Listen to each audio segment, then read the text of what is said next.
Ok, então nós estudamos o primeiro tema, pecado, redenção e juízo. Redenção é restauração. E o ser humano é formado por quatro dimensões: a dimensão física, mental, psicossocial e espiritual. Então, essas quatro dimensões têm que ser restauradas para assim nós podermos ter saúde, saúde física, mental e espiritual. Mas não é apenas a questão da saúde, porque o propósito do Senhor é nos adequar para estarmos no céu. Então, isso aqui é o fundamento do plano da redenção, a temperança. Porque com hábitos temperantes, eu vou ter uma mente capaz de ser impressionada e perceber as impressões do Espírito Santo, para eu poder entender a palavra e poder obedecer à palavra. Porque se eu não entendo, não tem como obedecer.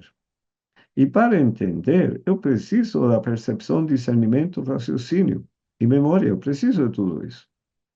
Então, para que isso funcione, preciso ser temperante nos meus hábitos, porque a temperança tem a ver justamente com a percepção, que é o primeiro passo nesse processo mental.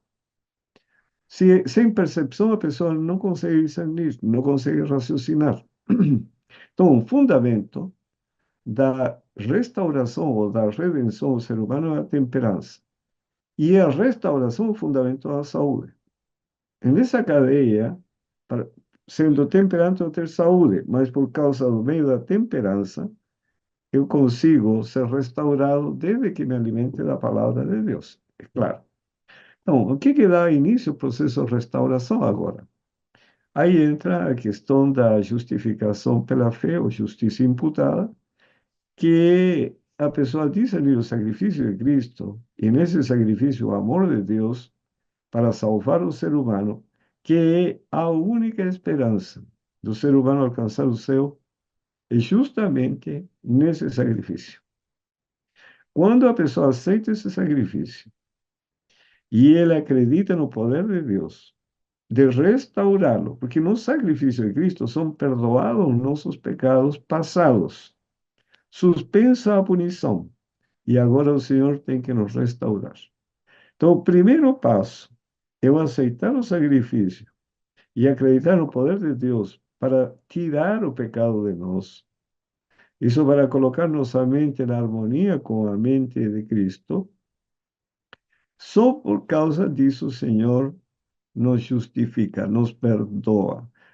Somos justificados pela fé.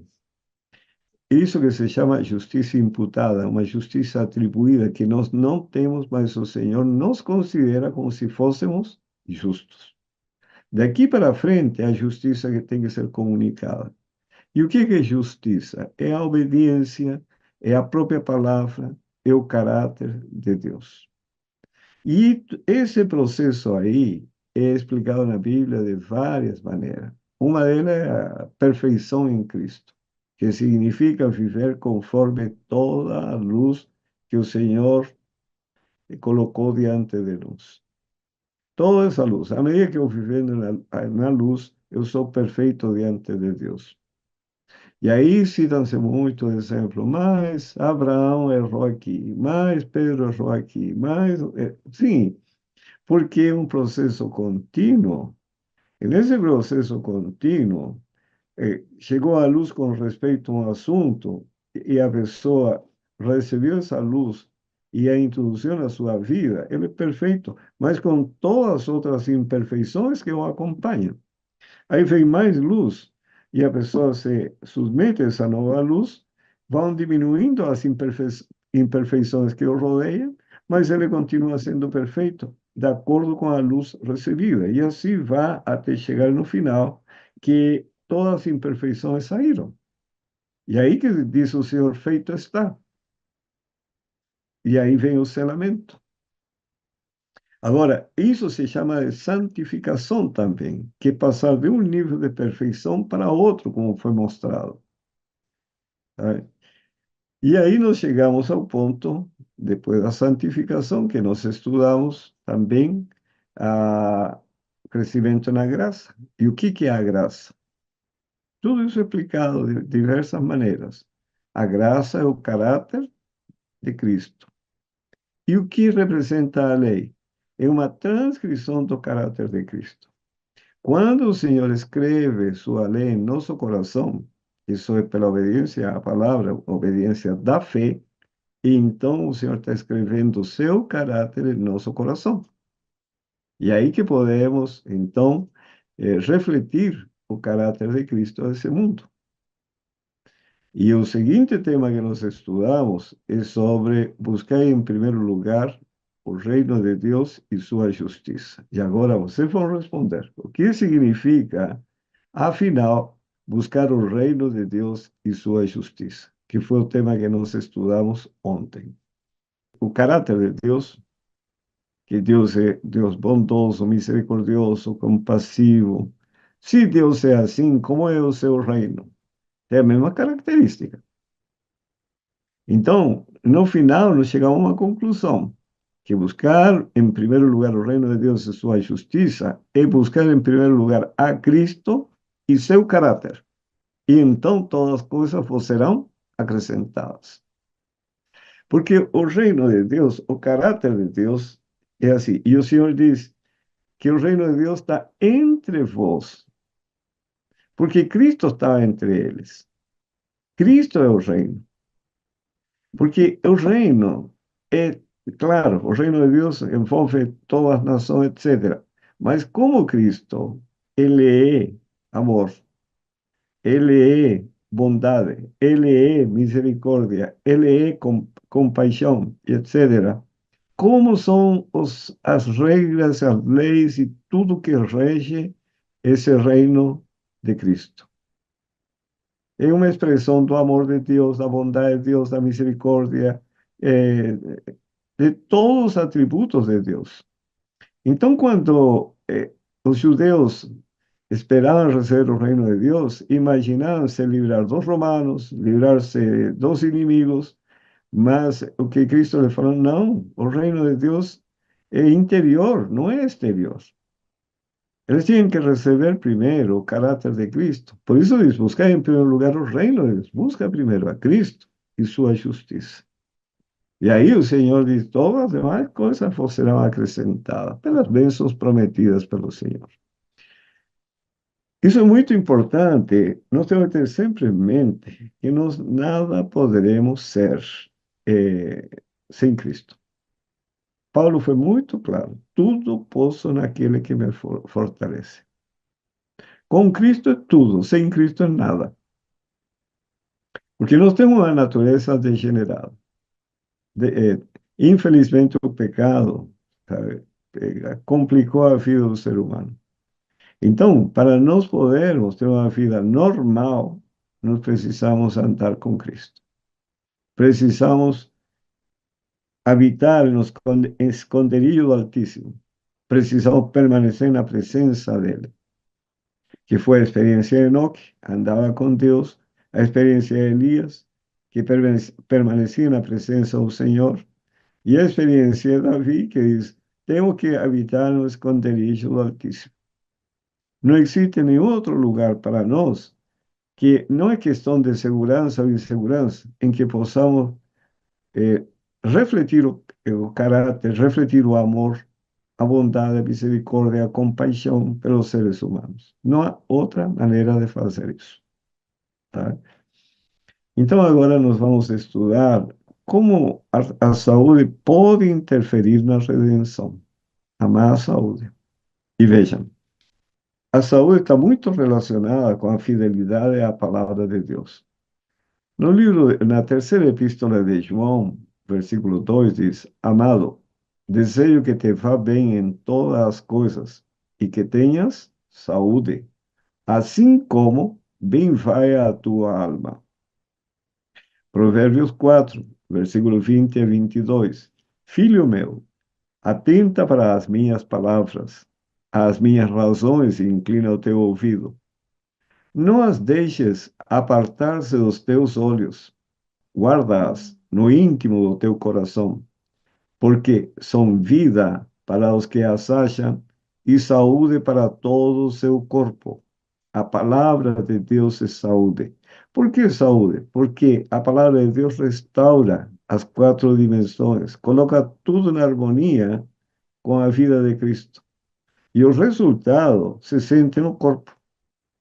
Provérbios 16, verso 24.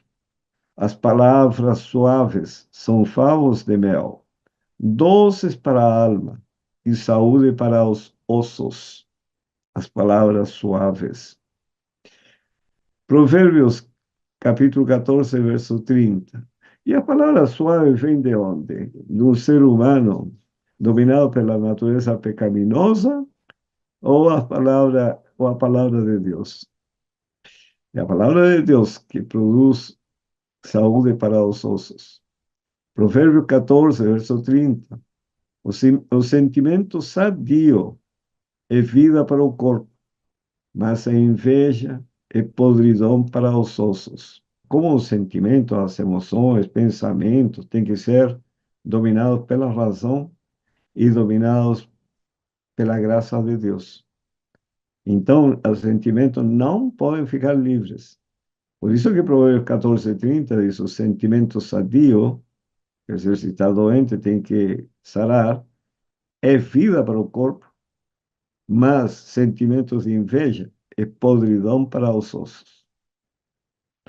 E aí, por que na inveja? Como o cortisol aumenta, o cortisol está relacionado com a remoção de cálcio dos ossos, e assim vai complicando a saúde do ser humano. Níveis elevados de cortisol, que o cortisol é o hormônio do estresse, ele está relacionado diretamente com osteoporose. É uma causa secundária, mas como também uma outra causa é o uso de corticoides. Também vão comprometendo a saúde dos ossos. E por que a pessoa usa corticoides? Porque tem problemas inflamatórios e outros tipos de doenças que precisam de corticoide para a pessoa se aliviar, mas vai comprometendo o organismo.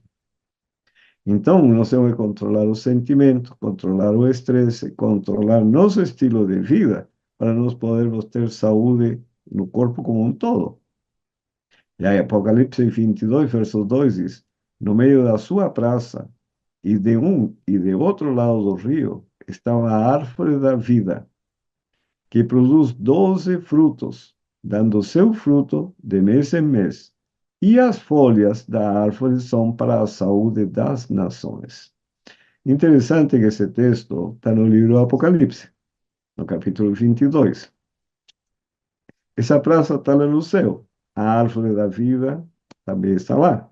Mas acontece que no Espírito Profecia nos fala que essa árvore que foi plantada no Jardim do Éden, o tronco representa a lei, as suas folhas representam o Evangelho. E esse Evangelho são para a saúde das nações. Então, nós temos que comer as folhas aqui. A árvore não está mais aqui, mas as folhas ficaram. E nós temos graças a Deus, porque nós temos as Sagradas Escrituras. E as Sagradas Escrituras são as que trazem saúde para as nações. Provérbios, capítulo 18, verso 14. O espírito do homem sustentará a sua enfermidade, mas o espírito abatido, quem o suportará? Agora, para uma pessoa ficar abatida, o que ele precisa para se reanimar? O que realmente reanima o ser humano? É a palavra de Deus, as promessas. Elas dão esperança, elas dão sentido e significado à vida. E aí a pessoa se levanta e isso contribui para suster a pessoa durante a enfermidade e restaurar a doença, inclusive. Êxodo 15, versículo 26. Olha que linda promessa. E disse: se ouvires atento à voz do Senhor teu Deus, se ouvires atento à voz do Senhor teu Deus, e fizeres o que é reto diante de seus olhos, quer dizer, praticar a palavra de Deus. Este é o caminho, andai por ele, sem vos desviar de nem para a esquerda nem para a direita. e inclinares os teus ouvidos aos seus mandamentos, e guardares todos os seus estatutos, nenhuma das enfermidades porei sobre ti que pus sobre o Egito, porque eu sou o Senhor que te sara. Existe um pergaminho, que é o pergaminho de Ebers. Esse pergaminho de Ebers está na internet, você pode procurá-lo. Se escreve Ebers. Evers. Bom, esse senhor, um senhor alemão, foi de férias para o Egito e numa feira comprou um pergaminho barato. O levou para a Alemanha, passaram os anos e, afinal, esse pergaminho chegou à universidade de lá e um arqueólogo, não me lembro se era arqueólogo, um estudioso de história do Egito, ele tomou contato com o pergaminho e percebeu, descobriu de que esse pergaminho era contemporâneo de Moisés, da época de Moisés. E esse é um dos poucos documentos da saúde que existe. Um é o pergaminho de Smith e o outro de Evers. O de Smith trata de questões traumatológicas, como eram resolvidas na época. O de Evers, ele descreve as doenças da época. E não dá os nomes dos problemas de saúde, mas descreve a doença. E o mais impressionante, que as doenças que aparecem nesse pergaminho são justamente as que afetam a sociedade moderna. Está o câncer, diabetes mellitus, está a questão problemas cardiovasculares, infarto, está depressão, artrite reumatoide, enfim. São todas as doenças que afetam a sociedade moderna. E o que diz o Senhor aqui? Se nós dermos ouvido aos seus mandamentos e guardarmos todos os seus estatutos, nenhuma das enfermidades porém sobre ti que pus sobre o Egito.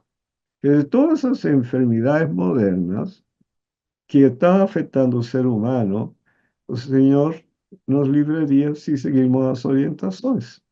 Não é maravilhoso? Eu sou testemunha disso, né? Porque meu pai faleceu com 33 anos de infarto. E toda a minha família, todos foram AVC, infarto, derrame cerebral. Por quê? Porque todos tinham péssimos hábitos, sabe? Era muita carne, muita gordura ao longo dos anos e todos iam morrendo. Meu pai morreu com 33 anos.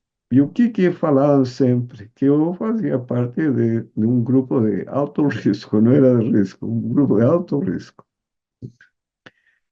Quando eu cheguei aos 66, eu falei, graças a Deus, dobrei a idade do meu pai. E eu imaginava, será que eu vou chegar aos 77? 77? E graças a Deus cheguei aos 77. Não tenho nenhum dos problemas, das doenças dos egípcios. Não é maravilhoso? Isso é seguir a palavra de Deus, porque faz uns 40 anos que eu pratico os princípios que estão na palavra de Deus. Então, isso se traduz em saúde, afinal. E não somente saúde física, mas saúde mental, saúde psicossocial, saúde espiritual. Isso que é maravilhoso. Olha que promessa. Deuteronômio 7, versículo 11 e 15. Guarda, pues, os mandamentos e os estatutos e os juízos que hoje te mando cumprir. Será, pues, que se ouvindo este juízo os guardardes e cumprirdes, o Senhor teu Deus te guardará a aliança e a misericórdia que jurou a teus pais, e amar-te-á e abençoar-te-á. Bendito serás mais do que todos os povos, e o Senhor de ti desfiará toda enfermidade. Sobre ti não porá nenhuma das más doenças dos egípcios. O que você fala? Aleluia! Mas Deus é muito bom. Hebreus 10, versículos 35 a 39. Diz: Não rejeiteis, pois, a vossa confiança, que tem grande e avultado galardão, porque necessitais de paciência, para que, depois de haver feito a vontade de Deus, que depois de haver obedecido a palavra de Deus, possais alcançar a promessa. Porque ainda um pouquinho de tempo, e o que há de vir virá, e não tardará. Mas o justo viverá da fé. E se ele recuar, a minha alma não tem prazer nele. Nós, porém, não somos daqueles que se retiram para a perdição, mas daqueles que creem para a conservação da alma. O justo diz que viverá, o justo viverá da fé, correto? O que significa o justo viverá da fé? A fé opera por amor. Então, essa fé se, se vê na vida do ser humano pela obediência à palavra de Deus. Então, quando isso, mas o justo viverá da fé, em outras palavras, o justo viverá na obediência à palavra porque tem fé em Deus, confia em Deus e segue suas orientações. A ciência do poder, página 130, diz assim: o corpo é o único agente pelo qual a mente e a alma se desenvolvem para a edificação do caráter. É porque sem corpo não tem como a mente funcionar. Daí o adversário dirigir suas tentações para o enfraquecimento e degradação das faculdades físicas. Que ele sabe que se consegue enfraquecer as faculdades físicas e degradá-las, a doença vem. E na doença, a pessoa já não consegue edificar o caráter, muito menos na morte. Por isso está na Ciência Bom Viver, página 130. No livro Temperança, página 237, diz: há em nossos dias necessidade de homens como Daniel, homens e mulheres como Daniel, homens e mulheres que possuam a abnegação e a coragem de serem radicais reformadores de temperança. As pessoas, em geral, falam de que radical significa extremismo, significa ser desequilibrado, mas radical significa voltar às raízes, voltar às origens. Então, que as pessoas tenham coragem de tomar decisões para retornar aos planos originais de Deus, como quando Deus criou o ser humano. E por isso precisamos ser reformadores de temperança. Conselho sobre o regime alimentar, página 121. Cristo fora o guia e mestre do antigo Israel e ensinara-lhe que a saúde é o prêmio da obediência às leis divinas. O grande médico que curava os doentes da Palestina falara a seu povo da coluna de nuvem, dizendo-lhe o que devia fazer e o que Deus faria por ele. São dois trabalhando juntos. E diz: se ouvires atento à voz do Senhor teu Deus, dize, e fizeres o que é reto diante de seus olhos, e inclinares os teus ouvidos aos seus mandamentos, e guardares todos os seus estatutos, nenhuma das enfermidades porei sobre ti que pus sobre o Egito, porque eu sou o Senhor que te sara. Maravilhosa promessa, hein? Se eu sigo as orientações de Deus em todos os aspectos, o Senhor me guardará com saúde. Por isso é que são os textos iniciais de Provérbios. São muito claros. Saúde para os nossos ossos, saúde para o nosso corpo. Veja que diz Conselho sobre o Regime Alimentar, página 121. Israel dio a Israel definidas instruções acerca de seus hábitos de vida e assegurou-lhe, e o Senhor de ti desviará toda a enfermidade, citando Deuteronômio 7,15. Quando cumpria as condições, verificavam-se as promessas. E qual foi o resultado? Entre as suas tribos não houve um só enfermo, citando Salmo 105, versículo 37. A palavra de Deus é, é objetiva. Faça isso e eu farei isso. Faça isso outro, eu farei isso outro. E assim vamos sendo abençoados. Conselho sobre o regime alimentar, página 49 e 50. Depois de haver o homem feito tudo em seu poder para garantir a saúde, recusando satisfazer o apetite, a fim de possuir mente saudável, esse é o propósito, e imaginação santificada, seus pensamentos santificados, para que possa fazer a Deus uma oferta em justiça, está então salvo somente pelo milagre da graça de Deus. Por quê? Você pode ter uma alimentação 100% saudável, mas nesse mundo que estamos vivendo, você está exposto às doenças, porque hoje temos os transgênicos, temos os agrotóxicos, se respira um ar poluído, dada a circunstância, a vida não tem como tomar luz solar, vive num ambiente coberto, a água que bebe não é pura.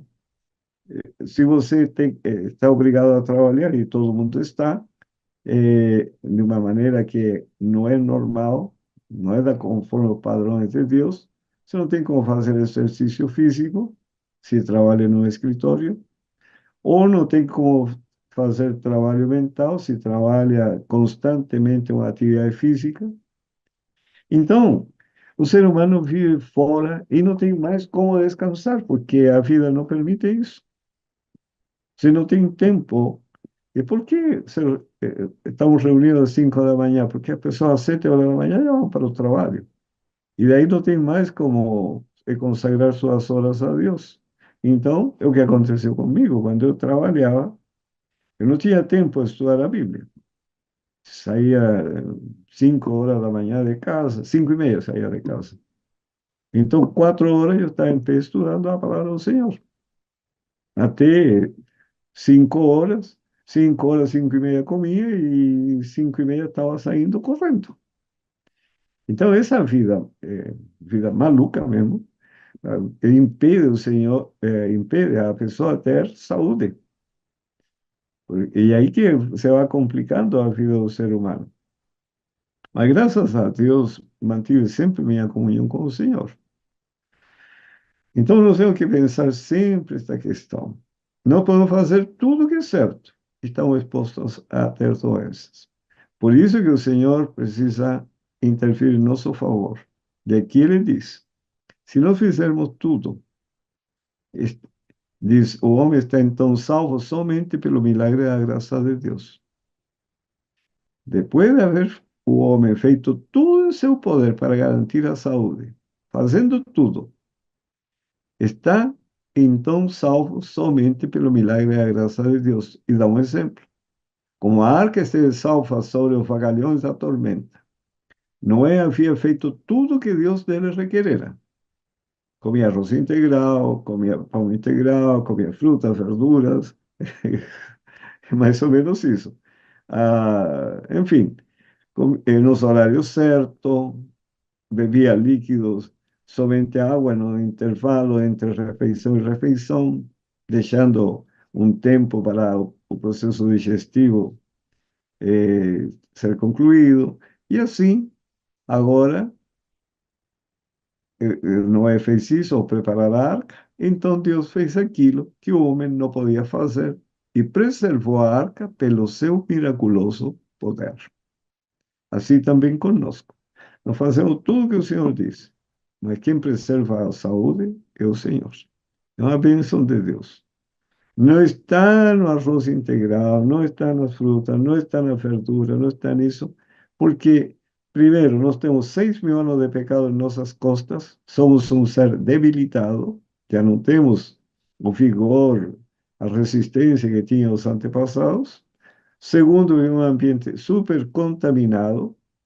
Terceiro, nós estamos sujeitos a vírus, bactérias, transgênicos, etc. Não tem como ter saúde. De aí que o Senhor precisa intervir em nosso favor. O desejado de todas as nações, página 101. 101.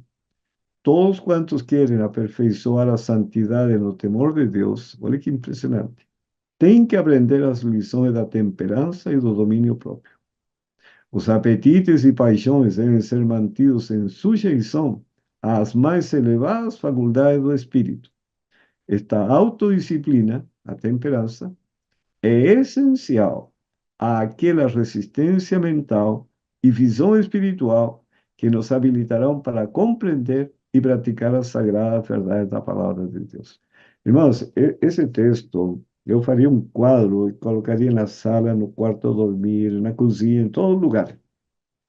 Porque vejam que isto aqui está diretamente relacionado com a salvação. Porque sem santidade não há como encontrar com o Senhor. Diz, seguir a paz e a santificação, sem a qual ninguém verá o Senhor, diz Paulo. Então, todo quanto quer aperfeiçoar a santidade e é nossa necessidade, na obediência a Deus, no temor de Deus, tem que aprender a lição da temperança. É uma necessidade que não posso abrir mão dela. E do domínio próprio. Então, os apetites e paixões devem ser mantidos em sujeição às mais elevadas faculdades do espírito. Por quê? Porque esta autodisciplina é essencial àquela resistência mental, quer dizer, você está estudando, estudando, estudando, a mente não se cansa, vai assimilando, vai guardando, e é como a resistência física, você trabalha, trabalha, trabalha e não se cansa. Mas se a pessoa trabalha pouquinho tempo, já se cansou, tem que sentar-se, tem que dormir um pouco, é porque falta resistência. E ainda, para ter visão espiritual que nos habilitarão para compreender e praticar a sagrada verdade da palavra de Deus. É por esta razão que a temperança tem seu lugar na obra de preparação para a segunda vinda de Cristo.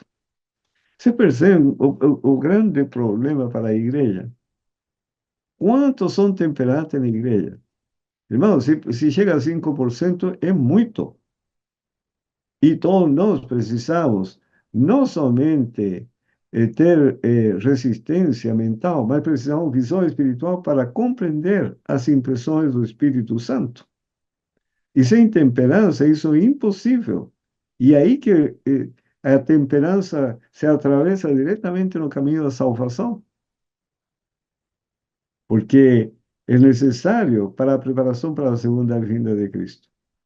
E aí alguns dizem, mas esse não é ponto de salvação, gente, não existe nenhum ponto de salvação. Salvação é pela graça. Tá? Não é questão de um ponto e outro ponto, mas existem elementos que contribuem, facilitam para que a graça possa operar em nossa vida e outros que interferem e obstaculizam. Por isso, Conselho sobre o Regime Alimentar, página 455. O assunto da reforma de saúde tem sido apresentado nas igrejas. A luz, porém, não tem sido recebida de coração. Isso sou testemunha disso.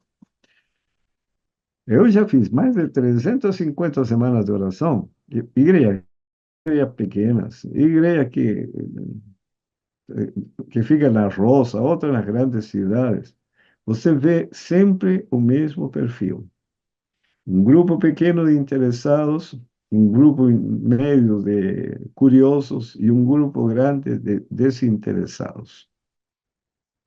E eu fico pensando, realmente o ser humano não consegue enxergar. A palavra de Deus é clara, a palavra de Deus tem que transformar a vida. Então, tenho que verificar se minha vida foi mudada ao longo dos anos ou não foi. Se eu continuo sendo o mesmo, significa que algo está errado. Tem que mudar a vida, em todos os aspectos.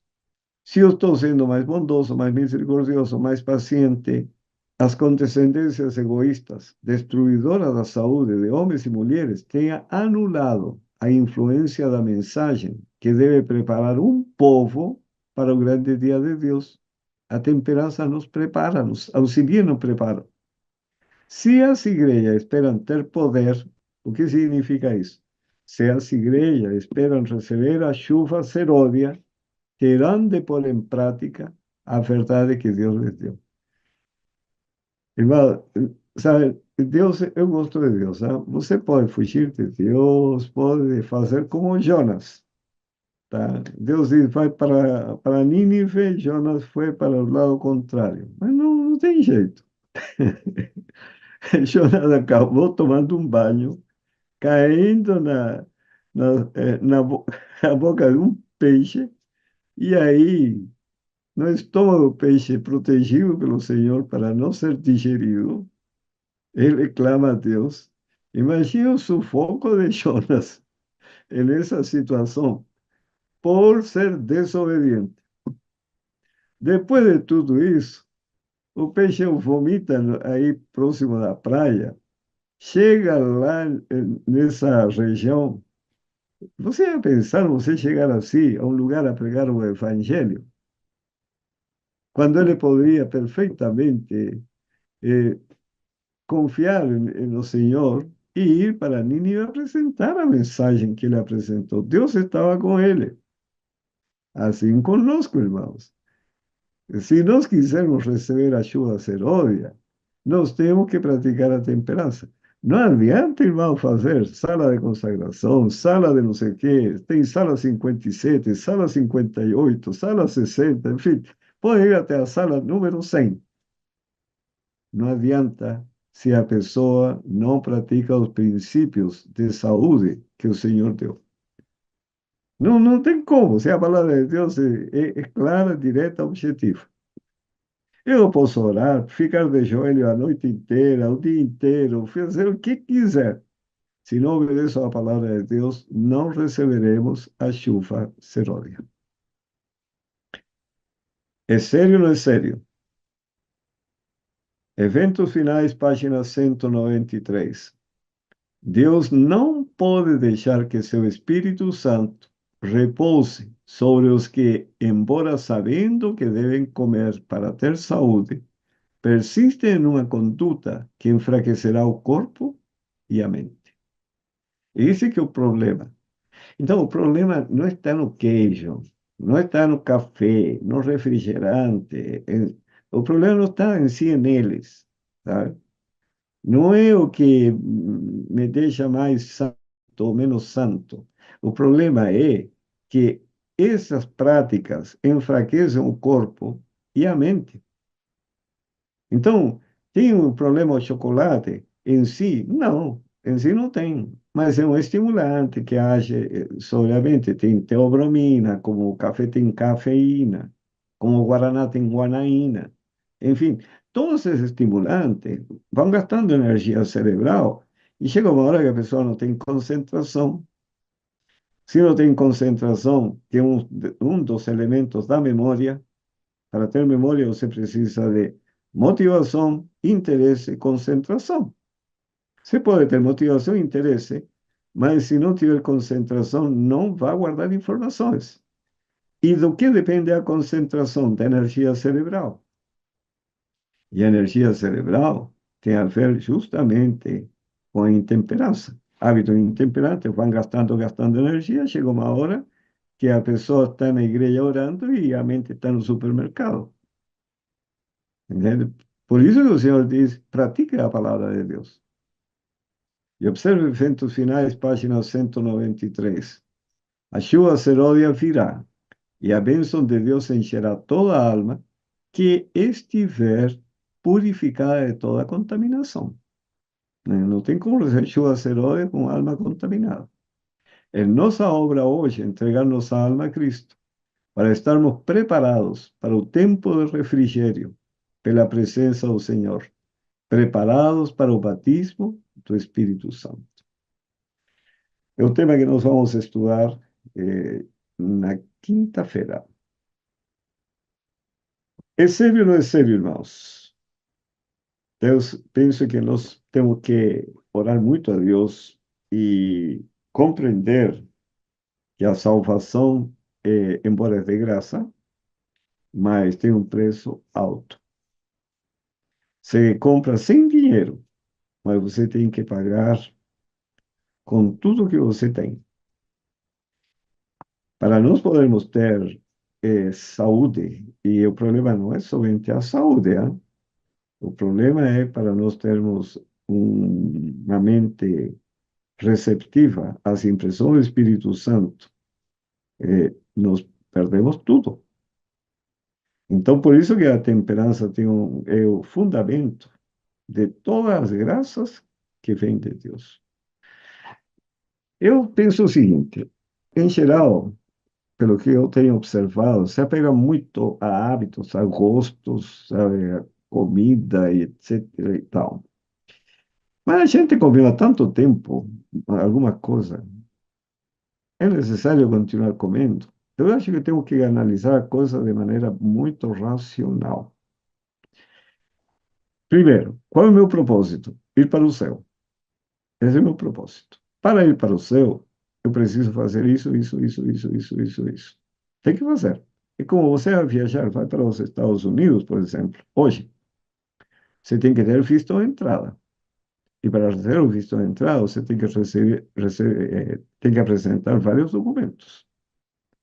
Não é assim, eu vou para os Estados Unidos, compro a passagem, pego o avião, chego lá, entro, a não ser que entre de maneira clandestina, como os que atravessam aí a fronteira do México. Mas aí é um processo bastante dolorido. Agora, pelos caminhos normais, você tem que reunir os documentos, ir no consulado americano, solicitar, quando aprovado, então te dá o visto. E aí você pode entrar lá. Para ir para o céu, você tem que reunir uma série de coisas. É necessário. A mente tem que ser curada aqui na Terra para entrar lá no céu. Eu não posso entrar com a mente carnal. Isso não está na palavra de Deus. Como é uma obra divina, então não tenho que reclamar que eu tenho que purificar a mente. Não, eu não tenho que purificar, eu tenho que permitir ser purificado. E o permitir ser purificado significa que eu preciso obedecer à palavra de Deus aqui na terra. Porque como surgiu o problema lá no céu? O problema surgiu de que pela, pela desunião e pela desobediência. São os dois fatores que foram os causadores, separaram um terço dos anjos, e na desobediência à palavra de Deus se instala a rebelião. Deus expulsa a esses anjos lá do céu, junto com Lúcifer. Na criação da terra, o ser humano se envolve na rebelião, deixando de lado a palavra de Deus, recebendo a palavra de Satanás. E o que se instalou aqui no mundo? A desunião e a desobediência. Tanto é, qual a condição para entrarmos no céu? Vejam, no Salmo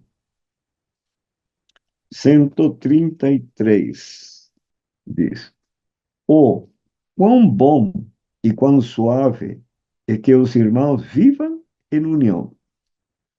E aqui dá um exemplo. É como óleo precioso sobre a cabeça que desce sobre a barba de Arão, e que desce a orla das suas vestes, como orvalho de Hermon, que desce sobre os montes de Sião. E observem agora o que diz aqui. Porque ali o Senhor ordena a bênção e a vida para sempre. Ali, em que condição? Que os irmãos vivam em união. Então, no céu entra a desunião e a desobediência. Como podemos retornar para o céu? Retornar é porque o Senhor nos abriu essa porta de ir para lá. Como? Pela união e pela obediência. Se eu vou para o céu desobediente, com a minha mente desobediente aqui, eu vou ser desobediente lá. E começa toda a tragédia de novo. Não pode acontecer isso. Se eu vou desunido aqui, uma igreja desunida, um brigando com o outro, etc., como vamos como igreja lá para o céu?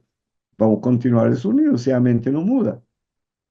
Por isso que a justiça comunicada é adequar-nos para viver no céu. A justiça imputada é o título da nossa permanência lá no céu. A justiça imputada, nós recebemos o título. É um direito que Deus nos deu posse. Mas agora nós temos que ser adequados para a vida de lá. Então, eu preciso ser obediente a toda a palavra de Deus. Inclusive, se entendendo que eu tenho um corpo físico, as faculdades mentais, a, a, a minha dimensão psicossocial que está aqui na mente, minha dimensão espiritual, e tudo tem que ser colocado na harmonia com a vida no céu, não tem para onde fugir. Tenho que mudar os hábitos físicos. Não tem outro caminho. Goste, não goste, queira, não queira. Tá? Então, tem adventistas que eu não consigo entender.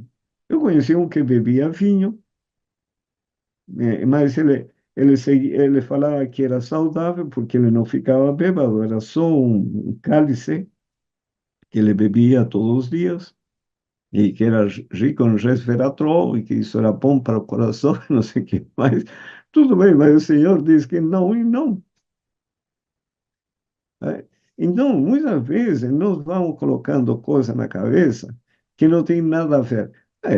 Se o Senhor diz abandone, tem a ver, não tem a ver, não é questão minha. O Senhor sabe o que é necessário, o que eu preciso ser submisso à palavra de Deus. É isso aí, irmãos. Eu, sinceramente, eu penso, eu, como pessoa, eu quero ir para o céu.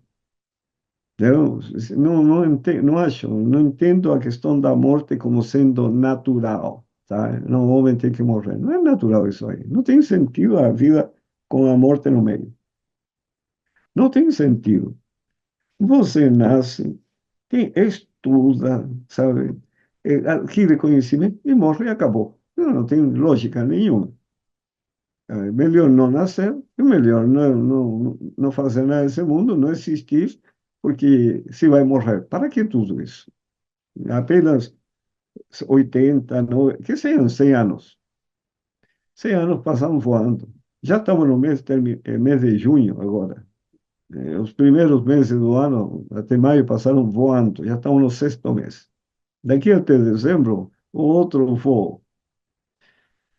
Entende? Então, se existe um céu, se existe uma vida eterna, eu quero estar lá.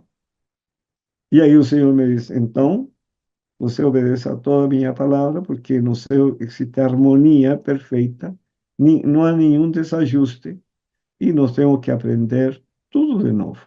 E o que diz para Nicodemos? Importa-vos nascer de novo. Agora, o que significa nascer? Significa que tem que crescer, que é o nosso tema de amanhã, nós temos que nascer e crescer. Vamos ter que aprender a andar, vamos ter que aprender a falar, vamos ter que aprender a comer, vamos ter que aprender tudo que se aprende desde que se nasce até a vida adulta. Só que agora, nesse renascimento, temos que aprender tudo de acordo com o estilo de vida lá no céu. Não o que a gente aprendeu aqui na Terra. Eu vejo criança que a mãe desde pequenino dá uma bala para a criança. A criança nunca soube que existia bala, mas a mãe que dá. Aí ela aprende. Agora tem que desaprender e aprender tudo de novo. Esse é o caminho.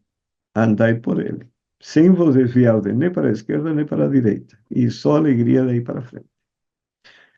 Que o Senhor abençoe a todos, sinceramente, para que vocês tenham não somente a experiência das bênçãos de Deus, mas que sejam capazes de transmitir às igrejas, para as igrejas se prepararem para a vinda do Senhor Jesus. Irmãos, é uma obra grande. Largar café, largar açúcar, largar tudo aquilo que interfere no processo mental, a pessoa tem que amar muito o Senhor Jesus Cristo. Por isso o Senhor diz: se me amais, guardareis os meus mandamentos.